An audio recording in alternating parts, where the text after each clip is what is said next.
I welcome Professor Kamla Gupta. She's retired professor from Department of Migration and Urban Studies. We also have a discussant, Dr. T.S. Shyamala. She's associate professor and head at Isaac Bangalore. So, madam, I hand over to you. You can chair now.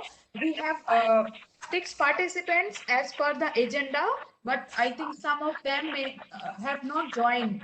So we can have who have joined. So we can start from there. Madam, please, it is hand over to you. Okay, good afternoon to all of you and welcome to this technical session I see on social policy and pandemic. As Preeti has told, there are 6 participants, scholars who are going to present their papers in this session, but I don't know who all are there. I have the list with me. I think this session is very important in the sense that we all are undergoing a very unprecedented transition of our life. You know, this COVID-19 has affected all aspects of our life, social, economic, interactions. And it is because of this that we are having this sort of seminar and conferences where we are not able to interact personally with each other, but the technology has helped us to see each other and to listen each other. I was going through the abstract and title of the papers, and one thing that struck me the most was that the papers are of very different nature in this session. They are not related to each other. They are on different aspects which are expected. But the themes seem to be very interesting. Every paper has a very interesting title, and the theme looks very attractive. So, Preeti, can you tell me who are all present? So we have now, if we go by order, the first Yeah, the first one it is is Sharma. Dr. Arun Sharma. I don't see him here in the panel. So I can see Uh, first one is Iftihar Hussain. okay. Yes. And Iftikhar Hussain is there. Yes, So, ma'am. Then Krishna Kumar. Uh, then we have Pragati Upale. Yes, ma'am. okay. And that's it. And 3% only, right? Ma'am, Debayanti is also here. Yeah, Debyanti Bhaumik, Yes, ma'am. fourth one. So there are four presenters. Yes, at present we can see 4. So we start with them. If others can join in between, then we will take at the end. Okay. Before I start this session, I welcome Shamla. Shamla, Yes, sir. good afternoon and welcome to this session. Thank you. You are the discussant, and I think the protocol will be like this: that first the scholars will present their paper, and then perhaps you have to bring out the major issues out of those papers presented. Okay. And right now it is 2:20, isn't it? And 250. Yeah. and we have to finish by 3:30. I want to stick to the time so that the other session can start, because it goes up to 7 o'clock in the evening. So I can understand that we should not delay the session so that the next session gets further delayed. So I start.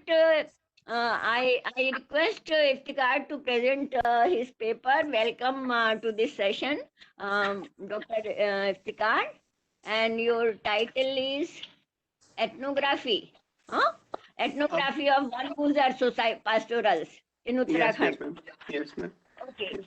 So you can take 10 minutes for the presentation, 10 to 12 minutes.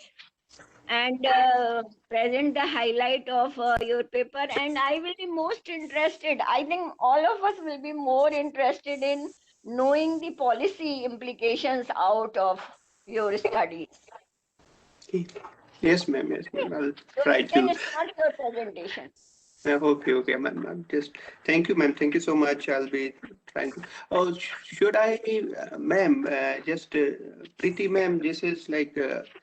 Start Is share. there? You have Yeah. right to share. Otherwise, No, I IT don't person have. will give. IT person No. will give.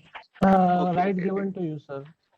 Okay, so Just I check there have is the a right. share button and select the screen one and share your PPT. Mhm. Just a minute. Sorry, I have to. This is. We are used to Zoom, so this is like. There is a share button Yes, in yes, yes. your I screen. got it. Thank you so much. So Okay, much. okay, sir. Okay. Okay, thank you so much. So, are you able to see it? Yes, yes. Please Yeah, continue yeah, with we are able. slideshow mode. Is it fine now? So I Yeah. did updated the title of the paper because uh, it was mentioned there. You can resend the paper and with updated because I thought that this title would be more appropriate. Uh, Otherwise, it will become whole of ethnography, which for which I am my training in the graduate school was. So that's why I just re-updated the title of the paper, the impact of pandemic on indigenous knowledge system of One Gujar pastoral of Uttarakhand. So this research was carried out during the early days of the pandemic in 2020. I was doing a biocultural protocol for Center for Pastoralism. During that time, I got the idea that why not? And suddenly this happened. This pandemic happened, and whole of the problem for the pastoral community were exceeded comparatively to settled society. So this was the main objective I tried to look at. So the pastoral these communities are currently nomadic indigenous pastoral communities are actually are found on 37% of the earth area, and they are grazing there and keeping their animals there. And roughly around 40 million nomadic, not nomadic pastoral, but just specifically pastoral people are living, currently practicing pastoralism in India. These figures are not official, but researchers just say that this might be true. So, in indigenous people in knowledge system, as I said, that around 35% of the world land area is under pastoral people. So, as per FOI, FAO, indigenous people usually, this is just also known that 80% of the world ecological diversity is found to be the places where nomadic, pastoral, indigenous communities live. It is also known and also very well recorded, and they are particularly they are egalitarian and diverse communities, and they have a distinct knowledge system. Mostly it travels through oral stories and songs, symbols, craft, rituals. And there is of course some overlap between pastoral and indigenous. When we look at India, the conception in India is actually there is no genuine definition of indigenous. When we talk about India, the Indian constitution don't recognize this kind of identities as indigenous because Indian government consider everyone to be indigenous. So as per the Sogavio declaration in Europe, in which around 80 community, 80 representatives from 80 different nomadic pastoral community were present. They have a definition that pastoral communities are based on seasonal mobility and common property of natural resources regulated by customary laws and practice customary institutions, leadership, all making use of local and indigenous knowledge. This is important. because this is important because this, as I mentioned earlier, that most of the communities in the around the world, they are mentioned as indigenous community, particularly if we see in Africa, mostly those communities are pastoral in nature. For example, Arial, Samburu, or Rendeli, Turkana, Maasai, these are big communities. They are categorized as indigenous, despite whole of African people are indigenous. They are living from there. But why they consider them indigenous? Because they are not settled people. They are not settled people. They don't belong to settled communities. So that's why they have reformulated the definition to their own understanding. And that's important for understanding the communities in one's own country. And particularly in India, there is not a large research in going into indigenous understanding of the communities. Uh, it's slightly other tribal communities are to be researched under indigenousness, which are tribal in nature and need not be pastoral. For example, Gond, Bhil, Ho, Munda, Santhal, these communities are considered indigenous, but pastoral communities are not considered indigenous in India. Then this indigenous knowledge among pastoral communities, because one can see, of course, the communities usually don't respect border system. This whole one can see in Africa or anywhere, community don't respect modern border system of nation state or any other form of settled society which creates a border, whole binary of borders and restrictions. These community don't respect these kind of borders. So they travel, they are highly specialized in animal breeding, livestock, and highly specialized in keeping the knowledge with themselves. For example, in Uttarakhand, the Gojri buffalo. This buffalo is only found to be Gujar pastoral community in Uttarakhand, and it is recognized as a indigenous buffalo now. And it has a specific feature. It can walk up to 15 kilometers a day to graze, and no other animal usually can do, particularly a domestic animal. And if you keep this buffalo at home, stall fed it,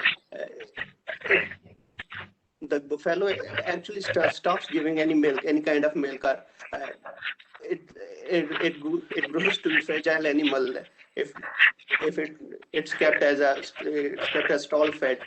And how it is selected, how a Gojri buffalo looks like. It's a medium-sized horn and long tail, kept within the Gujar community across Himalayan and also in Jammu and Kashmir, but slightly, I guess, there is a slightly differentiation and also in Jammu and Kashmir because Mohra came along later on, and then there is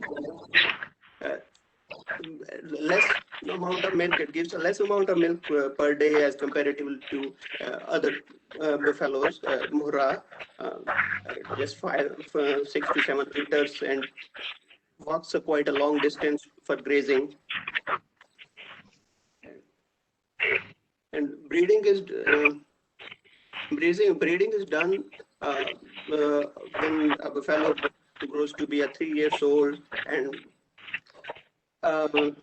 it is done with the buffalo, which has the buffaloes are selected with those who have quite a sizable buttocks, or a selection through the mother buffalo. It's done to look at the family history, how this family of buffalo used to give milk, how this buffalo families used to perform. And similarly, bull selection is also done on the similar patterns, and this kind of knowledge is recorded, but it's usually kept aside, and sometimes it's not properly recorded with the while discussing with the community. So, currently, where I did the research in Uttarakhand, Rishikesh, around and inside the Rajaji National Park, 25 vehicles of loaded milk being supplied to Rishikesh, which is quite a number of vehicles and medium and large size of vehicles alone to Rishikesh. There were similar number of vehicles were supplied to other regions, but this was about Rishikesh. And on an average, family usually produce have a milk of 60 to 70 liter per day, but most of the milk are sold to middlemen. So there is this kind of anomaly there, which is mostly those kind of economic benefit doesn't travels to the Gujar and Gujar communities. So, what changes happened in recent years? The cost of fodder increased. It increased exponentially, particularly also during pandemic lockdown, because the nomads and other also nomadic, whole of the nomadic communities and pastoral communities are not able to move from one place, from their places to other region for grazing, and they have to survive on the same fodder they had earlier. So from they had to purchase from other regions, and they usually have in Uttarakhand they usually purchase from Saharanpur, but because everyone had to stay there and the cost for fodder increased exponentially, and many of the people after forced settle down were has taken over other jobs, for example as drivers or laborers. In earlier in 1990, when so few of the communities, few of the member of the community, 42 families actually were allotted some land, and only 4 have a pakka homes. Only 4 have pakka homes, and only one family from all those 42 is keeping a buffalo, however mixed breeds. So it is extremely important to understand that when by force a community gets settled, particularly a pastoral community, there isn't any guarantee that they will survive the new life, which is settled life. They might sell it and then again move to pastoralism, but pastoralism, because they have left it already, so it will be hard to get animals back. And also restriction on migratory routes is a very well-known information now, that pastorals are continuously facing harassment by the various departments of the government and police, and also local communities are harassing. And the other thing was that is that the attitude of the society and government is toward pastoralism is pre-colonial also. It doesn't change much. Treated as less civilized, less productive. Cultural stereotypes are associated with them, and migratory routes are just each year migratory routes are just a minute, sorry. Government policies ignores mostly pastoral people. There isn't much of pastoral, because for 40 million people, as per Renke Commission, the whole of the nomadic community is around. Only 2 minutes are there. Okay, 2 more minutes are there. I'm finishing. I'm just finishing. So these are the this is during the impact. This is the struggling with the shortage of the fodder and restriction to traditional migratory routes. There were increased restriction and increasing borders and boundaries with the nation state, and uncomfortable relationship with the government, and livestock loss of livestock due to no movement, and there is no policy. But per se in last 1 year, there is nothing the government has done anything for the pastoral community per se. And it put a complete breakdown on the pastoral production system. And this news is from Jammu and Kashmir, where government is on spree to way forward is FRA can help to counter the elite conversation where park and tourism is considered to be the important source of it, and also acknowledging traditional medicinal knowledge system and documenting that knowledge system. The right to access bags, doka, and these places should be accessible to the pastoral communities, and policy approach should be that consulting nomadic pastoral communities itself should be important, and recognize that pastoral and nomadic people require different approach at policy level for the development comparatively to other marginalized community, because at least they are settled communities, but but pastoral communities are not. So, thank you so much. Don't know if Okay, thank you very much, Iftikhar. Oh, who is the next, Preeti? Hello? Hello? Hello, I still think Next is I think we have Krishna Kumar. I think he can probably. yes. Krishna Kumar. Yes, ma'am. I can present. Okay. Welcome, Krishna Kumar. Thank you, And ma'am. I think you can start your presentation. And same thing, you take 10 minutes with the concession of 2 more minutes. Okay. So you Okay, start ma'am. your presentation. Okay, ma'am. Okay. Is it visible, ma'am? Is it visible to you? Go ahead. Yes. Ma'am, my screen is visible to you? Your screen is visible. You can make a presentation mode. yes. Yes, ma'am. I'm trying to do that, but it is. I'm trying to do that, but it is not happening here. Press F5. No? I'm doing that same thing. Otherwise, we can see. You can go ahead. Yeah, you Should can I carry present? on. Yeah. Okay. Thank you, ma'am. Just one more try, ma'am. Okay, ma'am. Thank you. Uh, Good afternoon, distinguished professor at the chair, faculty members, and my dear friends. I thank you for this opportunity to present my study in front of you. The title of study is Birth Registration in India, a study based on NFHS 2015-16. This study is supervised by Dr. Nandita Satya. This is the organization of this study. I will be talking about introduction and literature review, data and method, major finding, conclusions, suggestions, limitation, and way forward.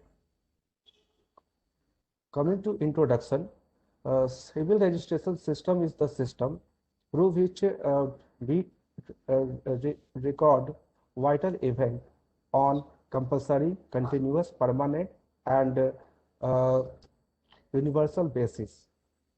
After independence of India, Government of India introduced the Registration of Birth and Death Act 1969, which mandates, I'm sorry, ma'am, am I audible? Yes, you're audible, Yes, sir. You speak. continue. Okay. Thank you, sir. After independence of India, the Government of India introduced Registration of Birth and Death Act 1969, which mandates birth and death registration within 21 days of the event. There are many importance of civil registration system. First, it documents the child's birth and provides birth certificate. Having a birth certificate has any importance.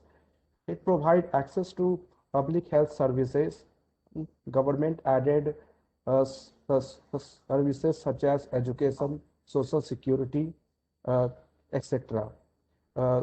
Civil registration system also provide information on mortality and cause of death at all level of administration, that is district level, block level, and even lower than that. Uh, Despite of the tremendous importance of civil registration system and birth certificate, a study showed that considerable number of people in Africa and Asia born and die without official statistics, which is termed as a scandal of invisibility, which renders them unaccountable and uncounted. Uh, Also, Sustainable Development Goals 16, Target 16.9 state legal identity for all, including birth registration by 2030. A recently published study showed that 166 million children under age 5 and 40 million infant death, or 40 million infant do not officially exist. And out of those, 30% and 20% live in South Asia. Uh, in India, the completeness of birth registration is less than 90% in 2018. Previous study was focused on birth registration level, need and benefits associated with the functional registration system. This study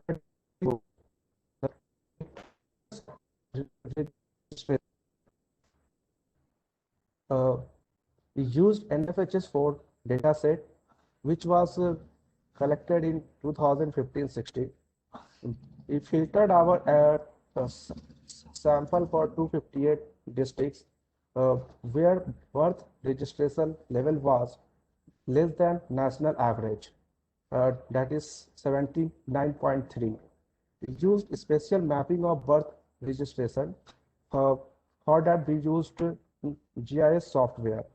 We also used bivariate analysis, and chi-square test was used for checking the significance of association. We also used multi-level binary logistic regression at individual level, district level, state level, in which we used the fixed fixed intercept and random slopes. For the fitness of the model, we considered AIC and log likelihood. Lower value of AIC and higher value of log likelihood is considered as good fit model.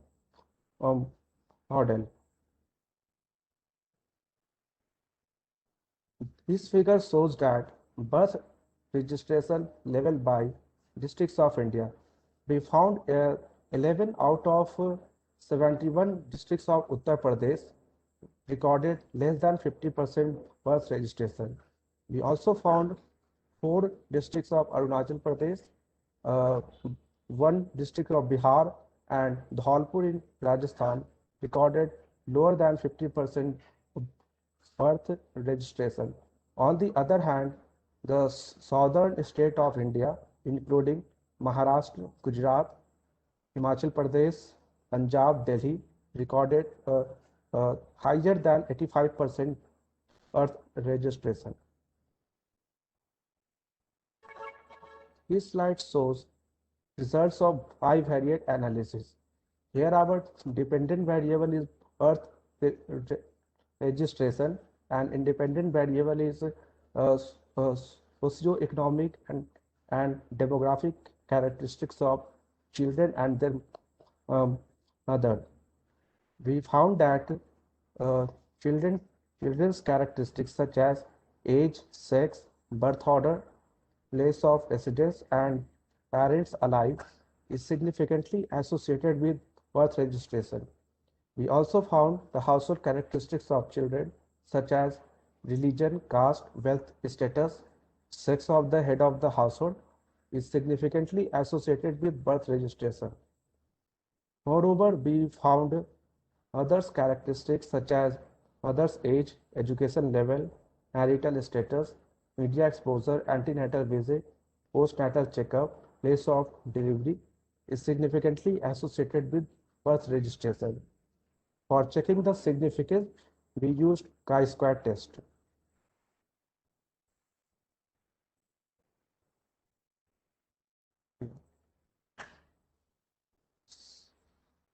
Okay. Conclusion of the study, we found that birth registration is a legal process. It provides fundamental right and access to public aided services such as education, health facility, and social security. We found lower birth registration services, uh, uh, uh, lower birth registration in Uttar Pradesh, Bihar, Arunachal Pradesh, Jharkhand, and Rajasthan.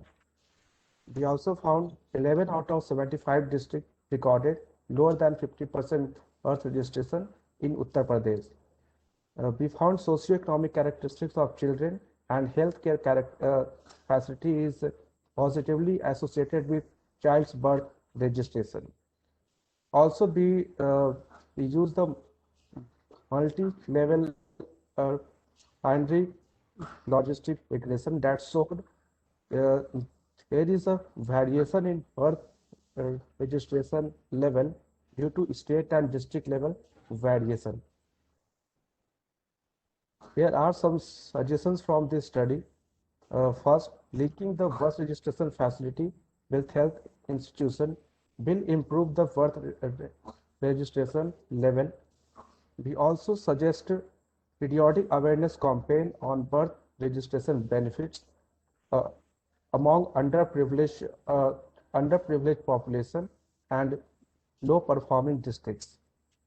We also suggest establishing a community-based birth registration units such as registration unit at primary and community healthcare center. Here are some limitations of this study. First, the quality of finding may be affected by recall or reporting ISS. Possession of birth certificate with a socially desirable behavior. So it may lead to overestimating of birth registration level.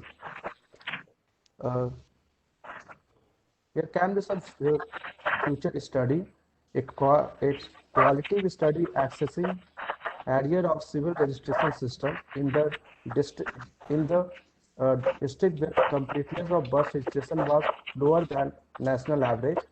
Also, an assessment of quality of civil registration vital statistics can be done. Thank you so much. Thank you, Krishna Kumar. Good that you have finished your presentation within a stipulated time. Now, Preeti, who's the next? I think we Hello? can call. I think we can call Damayanti Baumik. She is there. Acha. Damayanti Baumik. Damayanti Baumik Hello. on food security. Yes. Yes, ma'am. In pandemic. Okay. Hello, Devanti. Welcome Yes, to this ma'am. session. Thank you, ma'am. Okay, you are an IIPS student or what? I am a JNU student and I'm an MPhil scholar. Okay. So you can start your presentation. Yes, ma'am. Is the presentation visible? Yes. You Yeah. can go ahead. Okay. So the paper I'll be presenting today is a review on the food security situation during COVID-19 in reference to the WHO published document, Food Security in a Pandemic. So as per the Food and Agricultural Organization, food security is attained under circumstances which provide physical, social, and economic access to sufficient, safe, and nutritious food. And this definition was agreed upon at the World Food Summit in 1996. Since then, we have known that food security has never been a one-dimensional issue, and it requires multi-sectoral involvement as well as progress in order to address the gaps. So as COVID-19 barged into the country, social distancing was undoubtedly the only cause of action essential to confine the exponential spread of infection. The pandemic caused a serious shortage of labor availability. There was attack on the sustainability of the food system. And with the continuous extension of the lockdown period as well, the food supplies were affected globally. And there was a dire need for food emergency assisting programs. There was a need for the minimization of delaying the transport of the imported goods, and the smallholders were also needed assistance in the agricultural sector. So the aforementioned document that I'm referring to was published by WHO PAHO, and it was named Food Security in a Pandemic, published in 2018, and it was published under Tool 7 of the document. So the document presents a conceptual framework of the probable disruptions which a flu-based pandemic may cause the countries to face. And according to the document, it has defined food security under three broad pillars. Firstly, availability. It talks about the supply side of the economy, addressing the level of food production and trade. Secondly, access. It talks about the demand side of the economy, talking about the individual purchasing power, employment status, livelihood, and the market price. Lastly, utilization is about making the best of the food consumed. So it talks about the nutrient content in the individual diet, the hygiene, sanitation, food safety, quality, etc. These three pillars, however, works as a triad, and it should work as a system to resolve the given crisis, is what the document suggests us. The requirements and the significance of these pillars, however, varies over space, across and within countries, and across the population groups, of course. The risk-prone group, as mentioned in the document, are mostly the people with irregular wage earners, the daily wage earners, and the sections who are already existing under hostile situations with very minimal level of healthcare assistance and poor health conditions. They are mostly homeless, elderly, and are suffering from morbidity. So as per the paper, food security must be taken care of way before any pandemic hits the countries, because a majority of the population are vastly dependent on the local market. And as the emergency hits, there is a sudden shortage of food. So if the shortage could be only tackled if the food is purchased and stockpiled way before any emergency. During the pandemic, food sufficiency of the food security is supposed to be taken care of at the municipality level as well. And these measures could be taken by taking assistance from the national bodies in acquiring the resources, stocking up, safeguarding the stock and a necessary food staple according to the individual diet, the provisioning of safe water, and also ensuring the needs of the vulnerable section comes under the precautionary measures that should have been taken. Preparedness, as the document says, is the key towards the effectiveness. The national picture. As the recorded figures of the NFHS data, we could see that there has been a decline in the rates of production and crop yield in India since 1996. The reasons for such decline has been attributed to factors like decline in per capita land availability, underfunding of the agricultural sector, the degradation of land, competition from external markets, and so on. The nutritional intake assessment also reflects decline in per capita protein consumption and acute presence of micronutrient deficiency. The rural-urban gap, as usual, exists, and the rural is performing way worse than the urban counterparts. The challenges of food security in India specifically talks about the immense cost that has been involved in the procurement, storage, and the distribution of food grains. Emphasis is essentially needed to make the food chain very short, so that the delivery system along the chain are traceable, as well as it does not get delayed. Apart from the food distribution system, there is inadequacy in the market. There is shortage of food supply in the market. The rural and tribal areas are more at risk. There is poverty, gender inequality. There is inequality among children and mothers. There is unchecked growth of informal sector, and the nutritional policies have been very incoherent and suffering. The ground reality is documented perfectly resembles what the document tells about the expected crisis and the scenarios. The lockdown led to the lockdown of the entire state, the entire nation, the entire schools. So the lockdown of schools, firstly, majorly had caused the immediate suspension of the midday meal programs. And this midday meal was catering to 144 million children, especially girls, who got affected as a result. Disruption has also been caused in the delivery schemes like the Integrated Child Development Services, affecting 100 million pregnant women and children below the age of 6. The most vulnerable population under this crisis was the regular wage earners, women laborers who lost their job first, and the agricultural laborers and farmers who had very meager savings. The local markets were failing to provide adequate supplies, and the hindered mobility of the farmers made them incur heavy losses. So as per the guideline, this emergency could have been tackled with appropriate community level training, supplying seeds for household production, adding to the community sharing of staples, farming practices, agricultural extensions, encourage savings, freezing the staples, increasing the shelf life, that is, bettering on the information and research, developing contingency plans, and so on. However, for India, the biggest challenge was its rising population and the urbanization which was followed. So backward farming, as suggested in the document, was only the reality for a handful. Actually, most of the people, a majority of the people who suffered the most were living in a hazardous condition with average household size of 6. So a household production and backyard farming for people like them have never been an option. They're already suffering from vulnerable diseases like NCDs, communicable diseases, and vector-borne diseases, which are yet to be taken care of in India.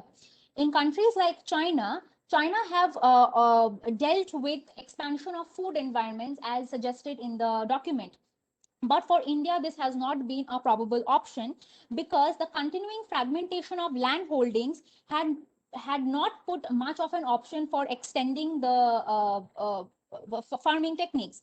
The existing food patterns are mostly dependent on vegetarian diets, restricting on the number of food choices. Dwindling of traditional farming makes it difficult for the country to expand on the food environment. The locked situation prompted tension among the migrant laborers. They lost their jobs and did not have any alternate opportunities to apply for their employment. In that case, there was an immediate requirement for the revival of local food supply and traditional food sectors. There was a need to revive the indigenous traditional farming methods because that would have helped generate microeconomy, more local employment, local food supplying units, and also increase employments among people. And this would have also reduced and shortened the supply chains and reduced wastage due to the delayed delivery. The growing informal economy had led to urbanization with very less income in hands. And this was aggravated with the collapsed exports and falling bond markets. The fall in the domestic production was very much affected, and the burns of it were felt by the poor mostly. Relying on community sharing wasn't a great idea as well due to inadequate setup of storage warehouses in the community. Plus, at the beginning of the pandemic, we saw panic buying, which was not addressed properly. So for the local food supply chains, we had ration stops handling them. But the gaps of the PDS system have been vast and have been affecting the ration system as well. There was limited benefits to the poor because it left out seasonal migrants and the homeless communities who did not have ration cards. The regional disparities owing to the administrative gaps was huge. There was insufficient offtake of food grains to the PDS system. The quantum of families belonging to the BPL did not match the quantum of food that were bought to the PDS system. There was inaccurate determination of the BPL groups. The rural-urban bias was huge. The food production was inefficient, insufficient. The hoarding was inefficient, and there was scarcity all over. The ration shops were not even open regularly. So the functioning was compromised heavily, and these were the few drawbacks that the PDS system suffers. So India contributes to a large proportion of food wastage as well. This is because of the long food supply chain that they resort to. The delayed food supply, the climate change hurdles, and the unchecked population growth are all the reasons why there is the food wastage in India. There is underfunding of the production system and the poor shelf life, which needs the immediate involvement of nanotechnology that most of the countries have been resorting to. Finally, the vulnerable tribal communities, Dalits, rural dwellers are still unaware, misguided. They are lacking in education. They have no job opportunities.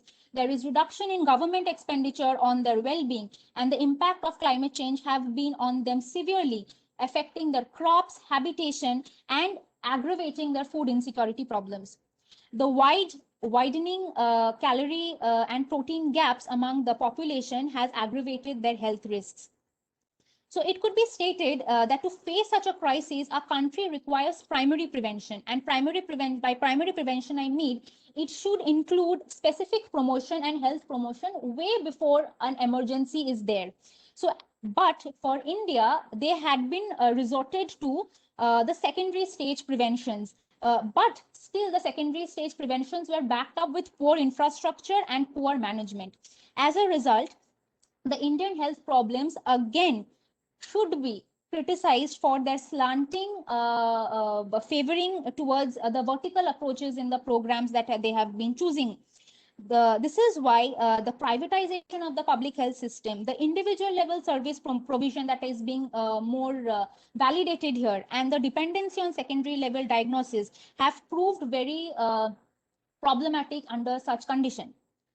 Since a large part of the lockdown I was in West Bengal, I thought of sharing few ground level experiences from West Bengal. So this is a state level picture of that. Once the state went into the lockdown, the Anganwadi centers were closed immediately. So immediately the morning snacks and the cooked meals were stopped. However, the supplementary nutrition scheme, in order to continue it, 2 kgs of rice and 2 kgs of potatoes was directed by the state. The Prochesta scheme and the Sneher Padosh scheme was introduced to monetarily help the migrant laborers and the stranded laborers. However, the ground realities were different. There have been incidences of conspicuous consumption, shortage of ration, and fund crunch and clashes with middlemen. The schemes launched were very technocentric, and many of them could not even apply it because they did not fulfill the criteria to apply. And most of them were reliant on middlemen who tried to exploit them out. The public health crisis imposed health-related dangers as well as impacting their food security. There were lack of beds, PPE kits, there was postponement of elective treatment affecting postnatal and antenatal cares among the hospitals. There was dearth of human resource in the necessary fields, and all of them piled up to affect the food security of a person. Struggling with flood emergencies and the failed public health managements associated with COVID-19 aggravated the farmers' tragedies and pushed them to the verge of destitution. The onset of the cyclone Amphan brought in new tragedies of disruption as well. The state could only manage to vacate a certain portion of the vulnerable areas, but they could not save their livelihoods or the collateral damage. The households having patients suffered the most. The waters were gone, the electricity were gone, the public was on the streets and not following the protocols as well. The state tried to get help from the center as well, but the center delayed responses affected and aggravated the situation. Sundarbans was the most at harm. The faulty policies there, the failed implementation there made the forest cover redundant and the inhabitants more vulnerable. So as the situation piled up, eventually there was inflation which hit the market, and it severely impacted the low and the lower middle class families who had very few savings. Hello, Yes, Devanti, ma'am. only 2 more minutes. Yes, ma'am. I'll gather. I'll together it.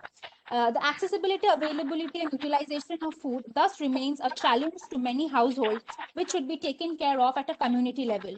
And the state has much more to offer in terms of land distribution, farming technology, education, research, local food banks, employment opportunities, and finally conduct timely monitoring to ensure community participation.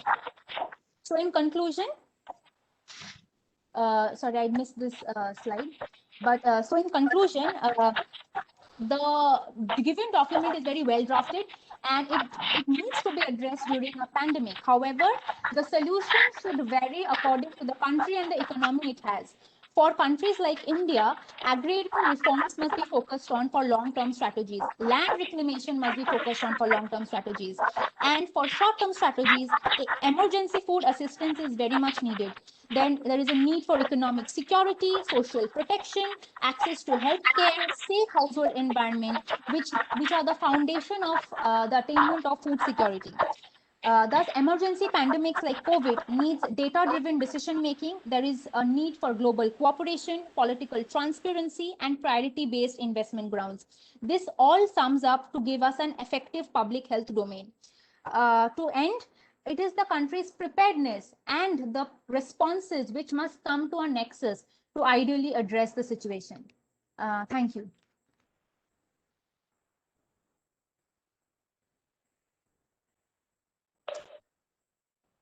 Ma'am, you are mute. Sorry. Ma'am, please Okay. unmute yourself. I just thank you very much for nice presentation. Thank you, ma'am. So Thank you. over to Preeti. Who is the next Madam. one in the? We have three more Pragadati. presenters. We have Pragati now. We have three more presenters. Oh, three more. So please Okay. ask them. So the other two have joined. Yes, madam. Acha, okay, Yes, so madam. we can start with Dr. Sharma first presentation. Yes, yes, ma'am. Okay, so So I that please give rights to Dr. Sharma. First Yeah. Yes, presenter. ma'am. Yes, ma'am. Given.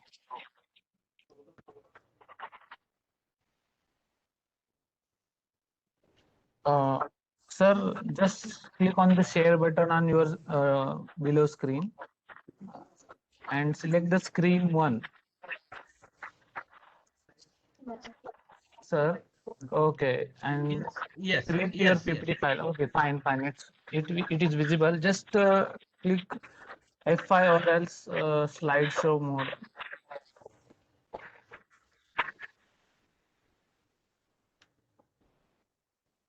Okay. Thank you very much. Professor Gupta.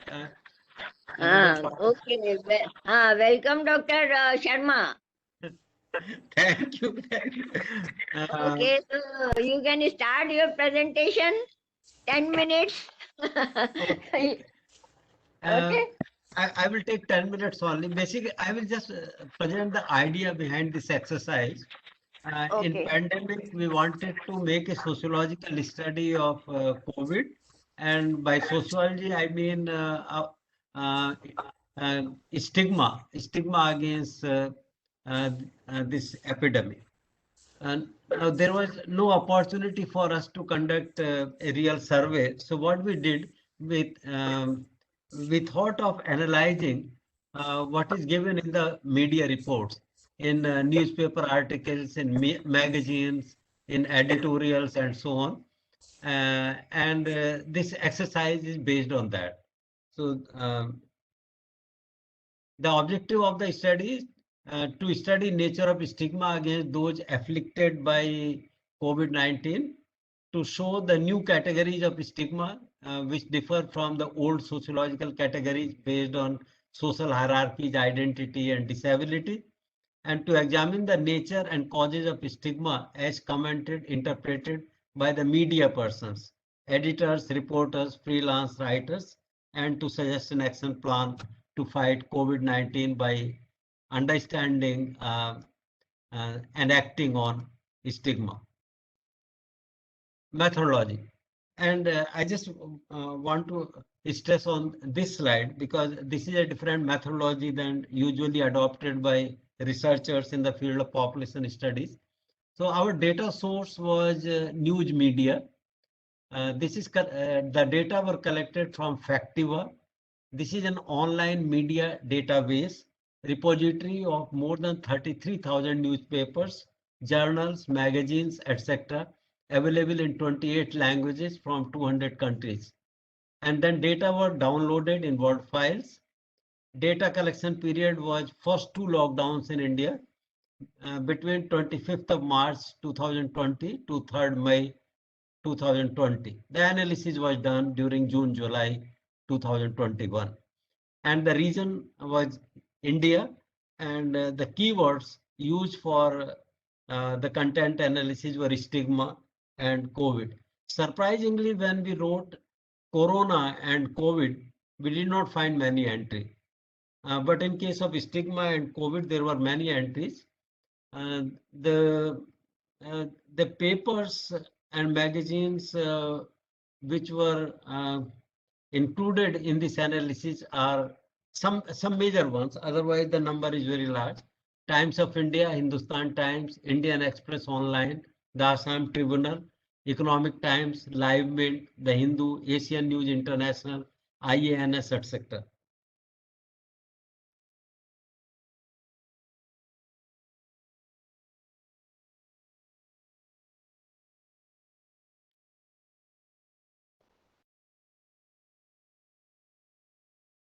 My slide is not.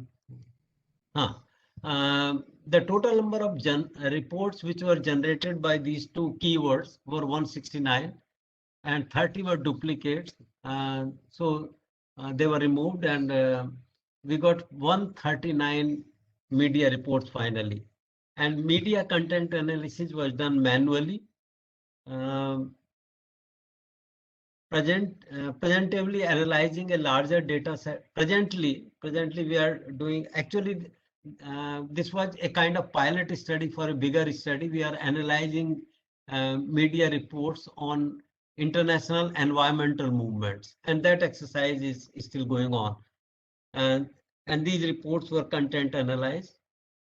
And an example of what is content analysis, that in one of the reports we found that the deceased had reported positive 2 days prior to his death. His daughter, who is studying medicine, was informed about his death, but she refused to attend the cremation. The family was requested to at least attend the ceremony from a distance, but none turned up. So we developed codes according to which, in the category of nature of stigma, we find social, due to denial of last rites for the deceased virus affected patient. Cause of stigma is identity, ascription to the deceased as a confirmed COVID-19 case, and effect of stigma is violation of socially guided norms and behavior towards the institution of family. And there are 3 types of stigmas: social stigma, psychological stigma, and material and economic. You may ask, what is material and economic stigma? Material stigma, when we stop certain material exchanges with certain people. For example, some people were not buying vegetables or other things from vendors belonging to certain communities or categories. And landlords were asked if they suspect that that tenants was suffering from COVID, so the landlord may ask them to leave the house or to vacate the house. And this happened in case of doctors, other health personnel, and so on. So that is material and economic stigma. Social manifestation. Due to shortage of time, I'm not reading all the slides. My main interest was to show that there is a methodology in which we can study the same things which we study through surveys and qualitative ethnographic anthropological fields, and that is by analyzing media studies. And in this study, we analyze media reports on COVID and stigma. Psychological manifestation, fear, mental health was disrupted, guilt, shame, trauma, abandonment, loss of dignity, distrust in healthcare profession, concealment of travel history, and so on. Then economic manifestation, forced vacation of rented accommodations by the property owners, loss of employment on account of association with coronavirus 19 suspects, denial of service by the service providers, and vandalization of COVID-19 screening camps. Then in study of stigma, issues arise: who is stigmatizing and against whom? So the content analysis showed that the sources of stigma, who stigmatize others, are society, neighborhood, residents of a village, individual households, village sarpanch, landlords, housing societies, resident welfare association, petitioner. There was also a PIL in Madras High Court in which petitioner was the stigmatizer, then police, wife, social media, healthcare community. These kinds of categories emerge.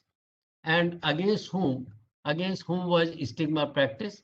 Corona positive cases, of course, then healthcare workers, ambulance drivers, paramedical personnel, and phlebotomists, means those who carry blood tests, etc. Bio-waste collectors, sanitation workers, cancer patients, police, logistics players, air crew, ash produced by cremation of COVID patients who died, husbands, those sharing travel history, family, kins of the above. Like this, then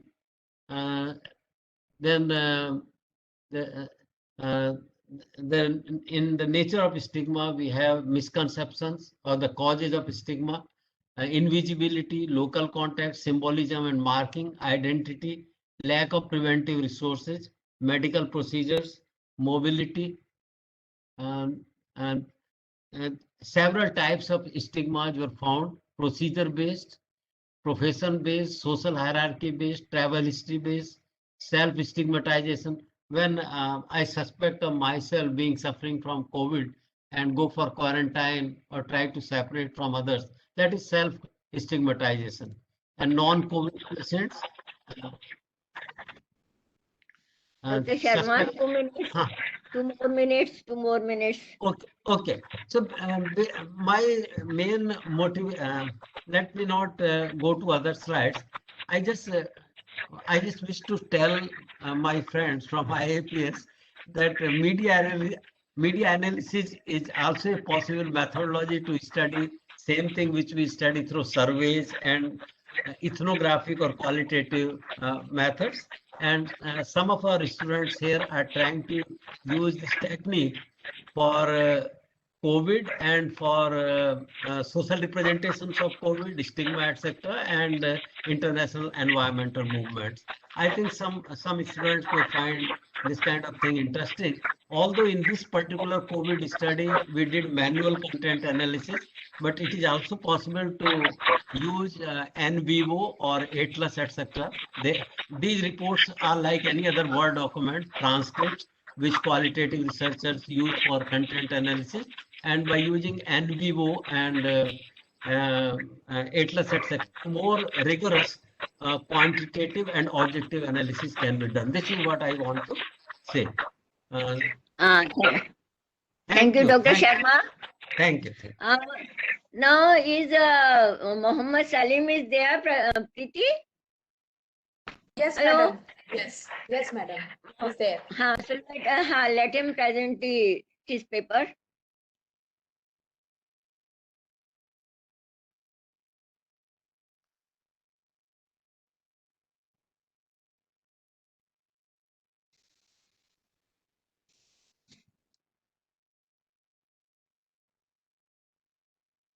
Hello? IT. Mohammed Salim, are you there? Can Yes, you ma'am. can you open your video? Are you Yes, ma'am, sharing yes. yourself? Yes. Yes, ma'am. You have right sharing. now. You try. Hello, Dr. Salim. You can present your paper now, but please try to hurry up Yes, because ma'am. you came late. We don't have much time left with us. Okay. Okay, ma'am. Okay. You start your presentation.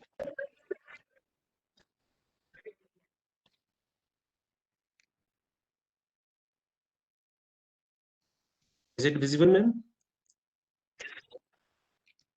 No, I can't see.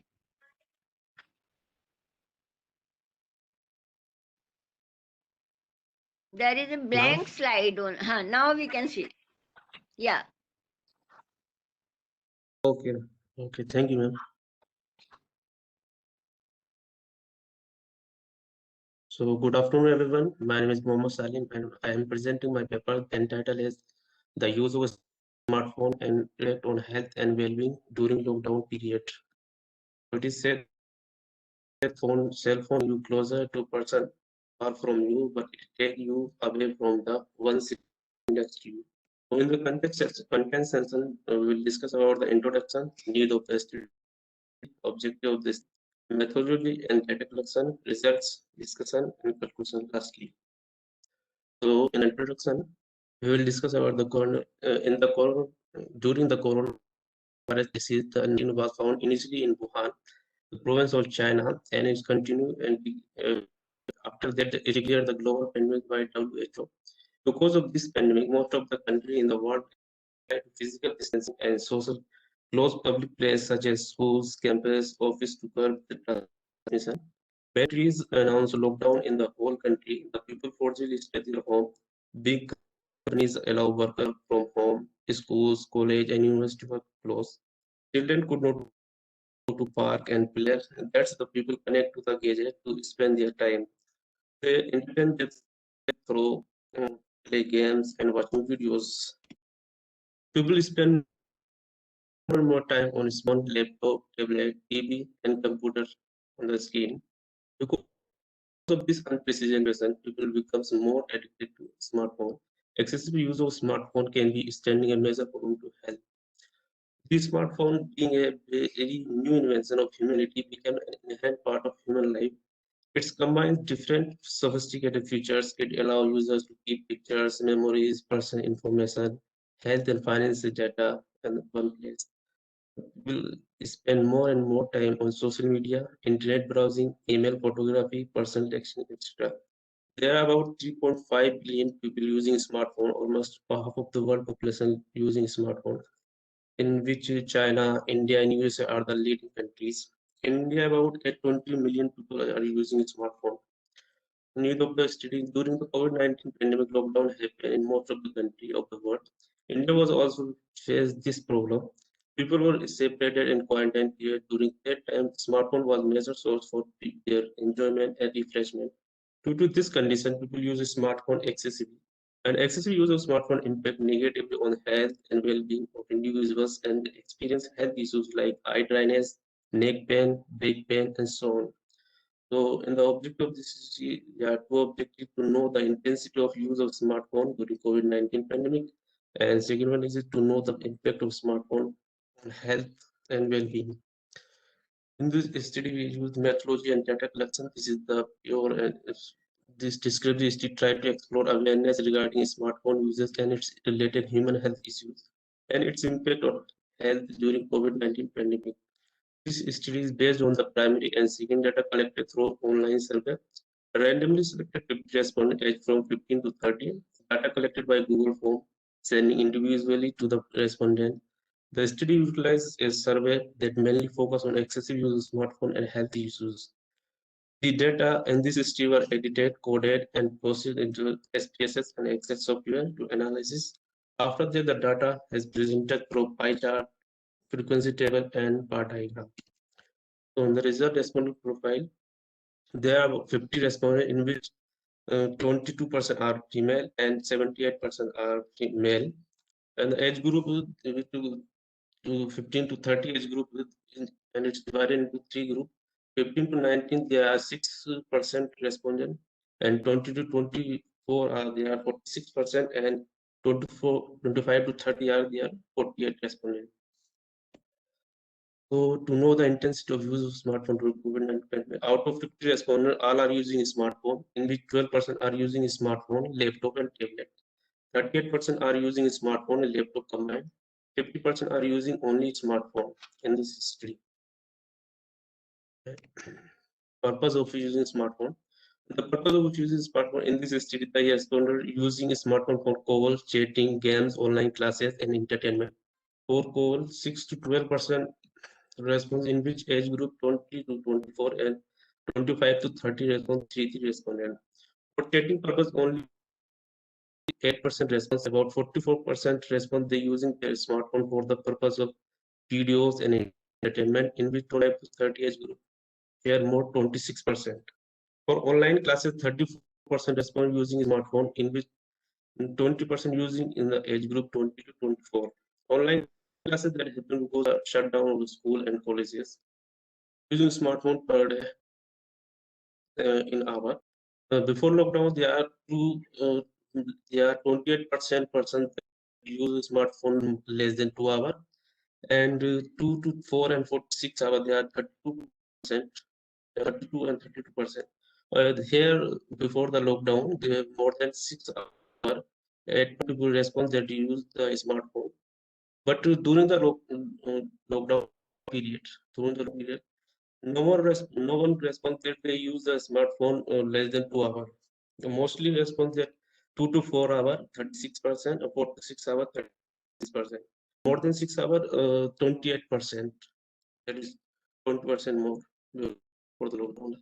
Impact of smartphone on health. There are 50 response, which 32 are health related, and that 60 to 36% are that reply that do not face any related issues to use the smartphone, in which 11 are female and 11 female, 2 female response that do not face any problem, and 9 face problem related to health because of excessive use of smartphone. So here the age group 15 to 19 and 20 to 24, they 32%, 64% respond that respond that they face the problem because of the excessive use of smartphone, and 36% they reply they do not face any problem due to excessive use of smartphone. So health issues due to use of smartphone. Among the respondents asking about the health issues like neck pain, headache, lack of sleep, eyes problem, and mentally state, 1.6% wrist pain, and 9.4% neck pain, and 14.1% headache. Here, the 35.9% people responded facing the problem related to eyes problem, and mentally state 14.1% responded. On this section, the objective use of smartphone and their impact on human health. There are 50 respondents in which 22% are female and 78% are male. Majority is the male, and respondents 48% from the age group 25 to 30. All are students and unmarried. Among the gadget users, respondents use only smartphone. At the highest percentage, 50% respondents use only smartphone, where 90 users smartphone and laptop combined, and 48% are used 25 to 30 age group. That is the highest among the age group. Respondents use more time on smartphone during lockdown period with before the lockdown. Here is respondent that use smartphone less than 2 hours within 24 hours, 28% are. But not any single respondent response they use smartphone less than 2 hours during lockdown. It is showing the time 2 to 4 hours and 4 to 6 hours before lockdown. Respondent commanded 32 and 32%.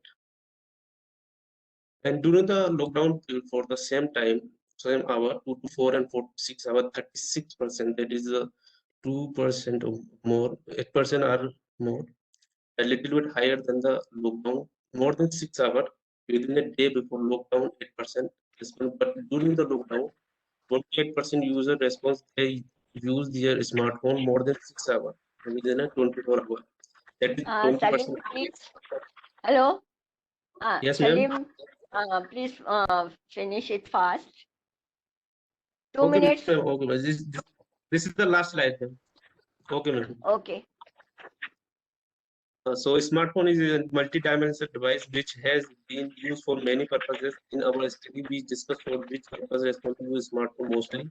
There are some purposes like call, chatting, gaming, online classes, and videos entertainment. Among the 50 respondents, 44 responded that their smartphone used for videos and entertainment. 34% respond to online classes, and 8 and 12% used for game, chat, and calls respectively. Center for health due to excessive use of smartphone among the 50 respondents. Some common health issues like wrist pain, neck pain, headache, lack of sleep, eyes problem, and anxiety stress respondent face highest problem related to their eyes because of the excessive use of smartphone. 55% respondents face eyes related problem during using smartphone. That's higher than the other issues. Respondents also face lack of sleep, like problem 15% at the second majority problem faced by the respondent. 1.6% face wrist pain due to long head holding of smartphone, while 9.4% respondent facing neck pain because of smartphone. 4.1% respondent experience headache. So in the conclusion, in the present life, smartphone not only useful to the person, but it cause of danger also for human life and health. Many studies reveal that the smartphone is harmful to human beings. Person addicted to smartphone damage their health and life. Excessive use of smartphone act as a risk factor to face different kind of physical and psychological health problems and impact on family life. The use of mobile phones also results in indirect effects such as road accident. It is suggested that excessive use of smartphones should be avoided and social awareness should be increased by the government and non-government agencies. This also endorsed that the excessive use of smartphone is dangerous for health and well-being of human society. Thank you, ma'am. Okay, thank you, Salim. Now the last presenter, I think, Preeti. Madam, we have Pragati and others. Yes, ma'am. Hello? Yes.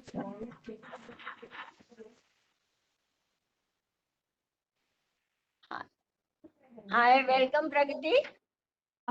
Thank you, ma'am. You will be presenting? Yes, ma'am. Yes.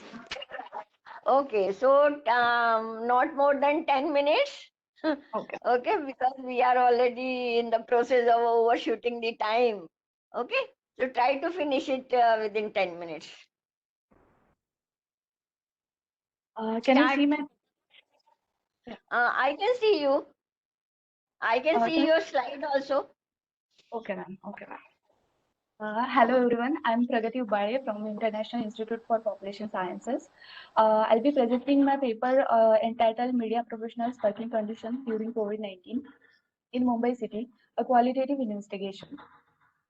Background: after the nationwide lockdown in India since last week of March 2020, working conditions of media professionals had changed drastically. Reporting and prioritization of news streamlined around COVID-19. The study is conducted to understand the working condition of media professionals from Mumbai, what challenges they face, and to check their preparedness during the pandemic. Introduction: with the spread of global pandemic, it has been observed that even the infodemic of misinformation has also spread at the equal pace. Everyone has the right to explicable, accessible, timely, and reliable data concerning the nature and level of threat COVID-19 poses to their health. The Office of the High Commissioner on Human Rights advised that relevant data concerning COVID-19 should reach all folks and that journalists and the media should be able to report on a pandemic without fear of censorship. Hence, the journalism is being thought of as an essential or emergency services and journalists as essential workers with a permission to continue coverage and to be exempt from movement restrictions. Nevertheless, the International Press Institute, through its media freedom monitoring, recorded a rampant increase in the instances of media freedom violation associated with the COVID-19 pandemic, including arrest and charges, censorship, restriction on access to data, excessive fake news, regulation, and verbal and physical attacks. Officials in India declared that 53 journalists out of the sample of 167 tested positive for the coronavirus in Mumbai, according to the report of The Wire 2020, and the number kept on increasing over the year. Reporting in such a situation where the life of the reporter is also at risk is indeed challenging and fearful. Media and entertainment industry are facing multiple challenges. This sector is majorly dependent on advertising for revenue. There are limitations on producing fresh content during the lockdown period. Publishers and media companies are facing advertising revenue losses. Methodology. Choice of the study area, Mumbai. Mumbai has the highest number of COVID-19 cases, including media professionals. Most of the media houses operate majorly from Mumbai, and therefore studying media professionals from the city as a study sample is more relevant. Study design. A descriptive phenomenological method by Amedeo Georgi was adapted to record detailed experience of media professionals. Telephonic interviews were conducted to collect qualitative data. Purposive sampling technique was adopted. 12 interviews were planned initially, but data redundancy and data saturation was observed after 9th interview. Hence, data saturation method was selected to decide the sample size of 10. 6 participants were from the network of the first interviewer, and rest were selected through network of participants. We interviewed media professionals with different type of jobs such as anchors, reporters, editors, and age, gender, type of media such as electronic, print, and digital media, and work experiences in years. The purpose and nature of study was explained beforehand to the participants, and an oral consent was taken before recording of the telephonic interview. R1, R2 up to R10 codes were used to address the participant to ensure the confidentiality in terms of personal information. Interview procedure. Semi-structured in-depth telephonic interviews were conducted during 25th July to 5th of August 2020. Questions were broadly based on 3 themes, namely self-efficacy, workplace efficacy, and future efficacy, which dealt with the ability and challenges of respective themes. 9 interviews were conducted in Marathi and 1 was in English. Interviews were then transcribed and translated and then classified into respective themes. Finding and discussions. Sample size of present study composed of 2 anchors, 3 editors, 3 reporters, and 2 photojournalists who represented electronic, print, and digital media. Out of 10 respondents, 2 were females and 8 were males. Self-efficacy. The first category theme was subdivided into the social stigmatization, family acceptance, psychological distress or distress experienced due to outbreak of COVID-19. Out of 10 participants, 7 had reported that they had experienced social stigmatization and indifference attitude toward it. There is no problem on the front of the family acceptance. Still, they tried to keep themselves isolated during this period. Pandemic outbreak has not only added physical but mental stress in working conditions. All the participants in the sub-theme psychological distress agreed to the fact that fight against COVID-19 had drained them not only physically but mentally. Respondent 1 says, I had COVID-19 infection on the 22nd of April. On 6th May, when I came back home, our society welcomed in a particularly good way. Maybe by that time they saw different news on TV channels. They got aware that there is no such a risk in coronavirus, so there is no need to get scared. Instead, we should help each other, and this kind of incidents could happen with us too. Their mentality changed. Whereas respondent 2 says that I did experience change in the way people treat me. When unknown person entered in our society, it was literally treated like a terrorist. We have seen this on our field that one of our outstation reporter, he found corona positive. He helped a lot of people in the time of this pandemic and Nisarga cyclone, due to which he got infected. But at that time, he did not even get a van to drop him to the hospital. Even after this, his discharge, no one came to pick him up. And finally, we arranged a car for him. He was very well connected and he did 24 hours work for people in such a difficult time. He was in depression for some time. He was feeling he worked so hard for people, but no one come to help him in his difficult time. Workplace efficacy. It is subdivided into changing working conditions and organizational support like insurance and safety conditions provided to individuals at workplace.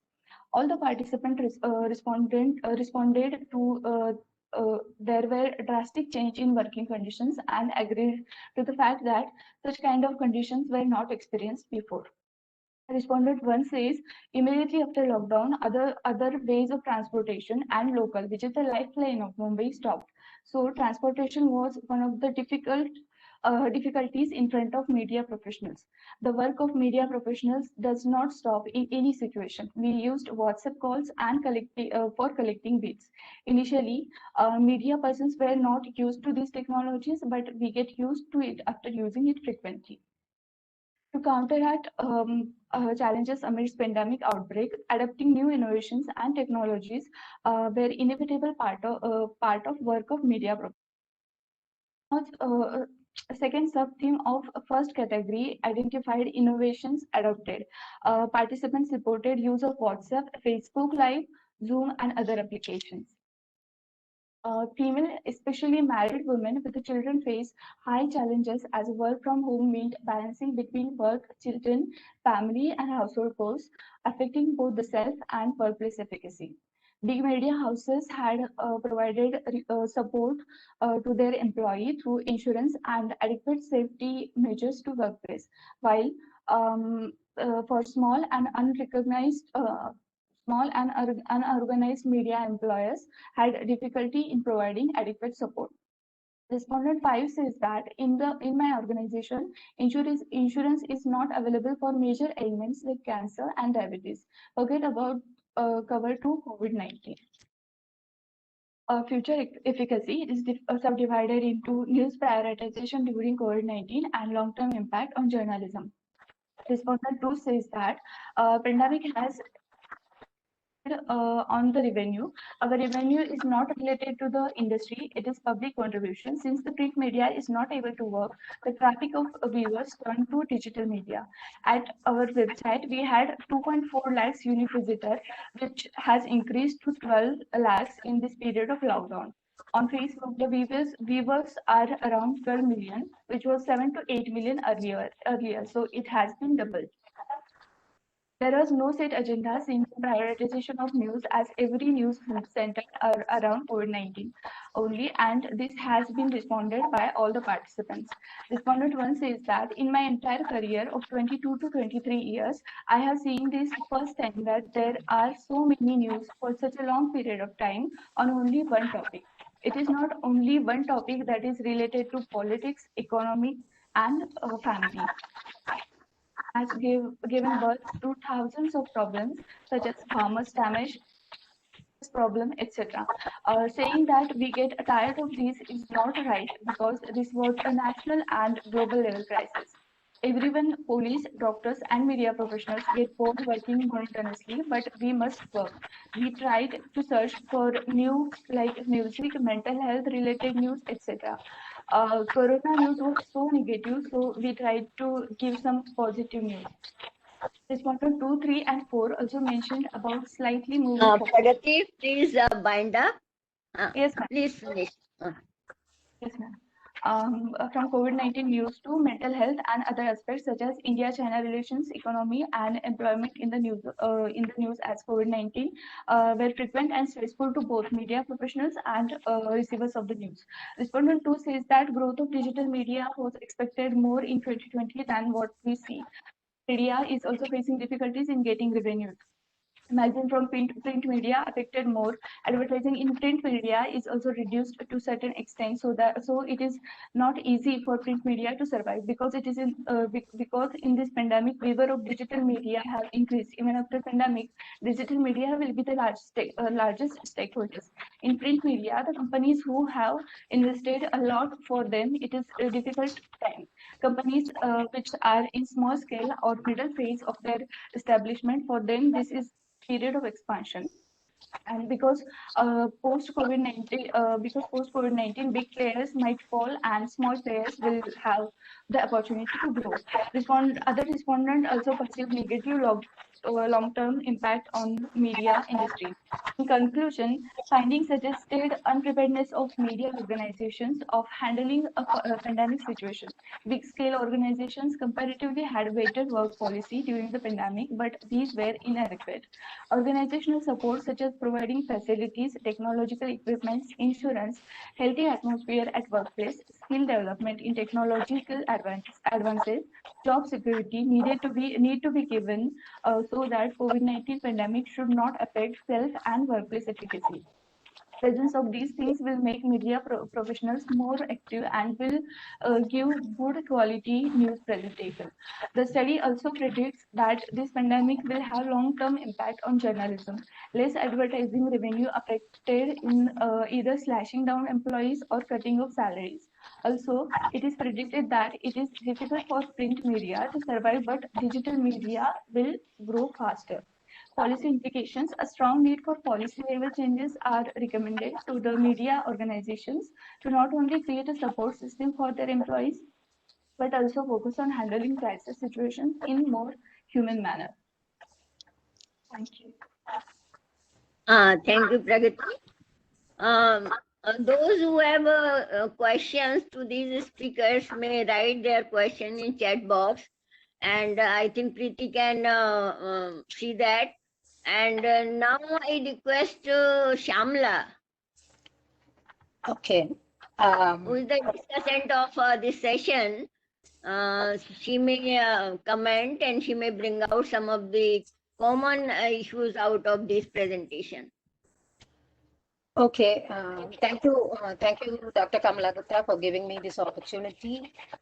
This was the first technical session for the seminar, and the session was on social policies during pandemic. Covered mainly 6 papers were presented during some disturbance. Is it audible? I can hear. Yeah. Okay. Yes, yes. There was a lot of disturbance, which I could feel that. So Yeah, there are some disturbances. Preeti, please take care. Others can mute themselves, those who are not speaking. Please, among the panelists. Okay. So there were total 6 papers presented covering very diverse areas, starting from stigma to birth registration to food security to use of smartphone and issues with media professionals, etc. And what was very striking in that, although all the papers were tied together under the heading of social policies, but all these papers did discuss about certain policy dimensions and also used a very different methodology to come up with that policy prescriptions, I thought, because we had papers, starting from stigma, which used a media analysis, which is a very unique methodology. And there was ethnography, there was secondary data analysis, there was online surveys, and there was a review article on food security, and there was phenomenology. So what I found very interesting about this session is that although they were tied up together with the social policy analysis, but all of them had used a very different methodology and came out with a very different dimensions of policy requirement of different subsections of the population. To start with, if you look at the ethnographic study, which was very different methodology which was used, which we don't get to see much in the demographic literature, and how a pastoralism and the challenges faced during COVID-19 was discussed on that paper. And another interesting paper which talked about the stigmatization using media analysis was also very interesting. And what Dr. A.K. Sharma was talking is that what you can do with a household or a survey, which you can do with a media analysis. And he demonstrated that how a media analysis can be effectively utilized in understanding the pandemic and the policy issues during that. So overall, I congratulate all the paper presenters that they had come up with a very different dimensions of policy dialogues in these papers, and which was very enriching as the first technical session. So I really appreciate the different efforts, starting from students to a senior researchers in talking about the different dimensions of COVID and policy issues. And since we have already crossed time, that our time is up to 3:30. So I really congratulate all the presenters for giving a very insightful presentations, and I thoroughly enjoyed listening to this paper presentations. Thank you very much. Thank you, Shamla. Bringing out the something unique out of the unique. So I congratulate you also to bring out the very important sub theme of some sort of a chain in all these papers. And I also found this session very interesting in the sense of the methodology of doing the research. Most of these methodologies which are being used are not usually used by the demographers. Of course, now one of the last speaker is at IIPS, and she is using some sort of methodology to do the research. So I think it has a lot of future implication for the research at IIPS as well as research in the demography field. Now, Preeti, if there are any questions to any of these speakers. Preeti? Yes, I can't see any paper from the chat box. So, yeah, and maybe time is running, so maybe people are leaving attendees. But yeah, these session presenters were very interesting. I don't see any question, madam. Okay, I hope your Suraj is the name, na? Suraj, who is the reporter of this session. Isn't it Suraj or what? Yes, Dr. Suresh Sudani. Yeah, yes. Okay, Dr. Suresh is the reporter of this session. So yes, ma'am. Yes, I noted down. So all he the might have deliberations. Yeah. Yeah, he might have collected all the important findings from the paper as well as the comment from the discussant. And Yes. I feel the session was really very good, and I thank again IIPS to have this seminar at still we are under the COVID pandemic, and lot of restrictions, particularly in Bombay and Maharashtra are there because the cases are still increasing. So I feel doing this sort of seminar on bringing out the impact of COVID on the demographic say parameters is really very interesting, as well as it will go a long way to look into the issues that will emerge out of this COVID-19 pandemic, and in future we can be little more prepared for this sort of pandemic, because this pandemic caught everybody in India unaware. Suddenly the lockdown was proclaimed. Actually, I came out of some place. I saw some people at the airport with masks, but it never occurred to me that we are going to face such a challenging thing after the 10-15 days. So I came back on 12th or 13th, and 24th the lockdown was declared. So I think the things happened very suddenly, and we were not prepared by any measure, neither policy wise, because we have never faced such a situation, not the infrastructure wise, because we did not have our health infrastructure geared to this sort of pandemic. But anyway, still I feel India has done a lot of good thing during the pandemic. And maybe we are little better than many of the developed countries. With this note, I declare this session closed. Thank you very much. Thank you so much, madam, and thank you all participants. As we are running short of time, thank you, discussant Dr. Shamala. You have nicely summarized the session. So I think now we should move for the next session, which is supposed to be started already 3:45. So we may go back to another session. Thank you so much for all the participants. Thank you. Thank you, ma'am. Thank you, ma'am. Thank you, ma'am. Thank you, everybody.